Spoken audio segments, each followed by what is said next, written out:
This guy has been inspected and approved by Luminous. Hey guys, this is Sunsfan and welcome to the official Dota Cinema Guide to Juggernaut. If you aren't familiar with this hero, you may want to watch the introduction we did for him at the corresponding link. Juggernaut is an agility carry hero whose ability to get consistent kills in lane makes him a hero to truly reckon with. He isn't one of the hardest carries in the game, but can definitely provide a lot of DPS if you start getting out of control in the farm department. Skill build. The accepted skill build for Juggernaut is really quite unique in the fact that you get stats relatively early for the sole fact of having enough mana to be able to use your Blade Fury and Omni Slash combination at level 6. So to recap, levels 1, 3, 5, and 7 you will skill Blade Fury, while levels 2 and 4 are reserved for stats. You'll skill your ultimate whenever it's available, while generally starting to max out Blade Dance at level 8. Healing Ward is usually left for last, but you can pick up a level bit earlier if you feel the need. And if your team plans to push relatively early, they can also level it up over your Blade Dance since the heal is ridiculous. Item build.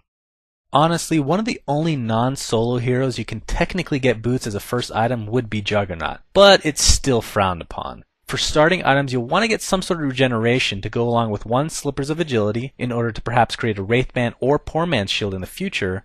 Then you have the choice between a Quelling Blade and a Stout Shield.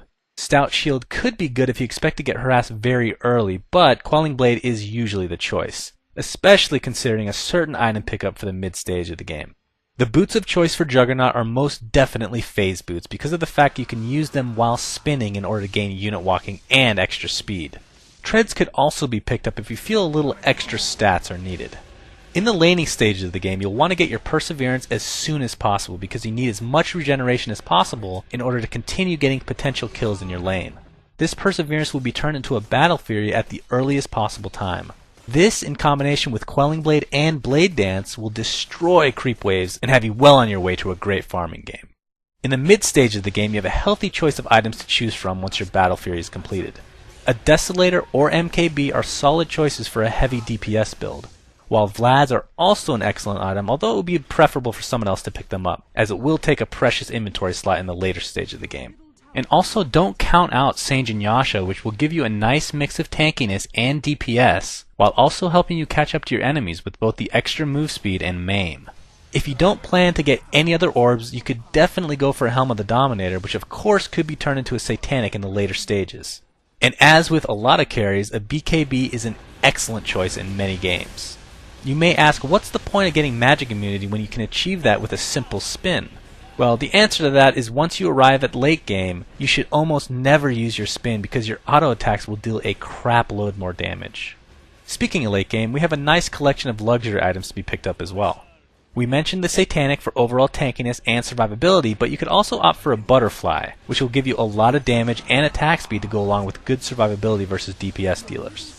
Another item that is excellent on Jugs in the late game is an Assault Cuirass, which is another item that not only provides you with attack speed, but also negative armor DPS and general tankability as well.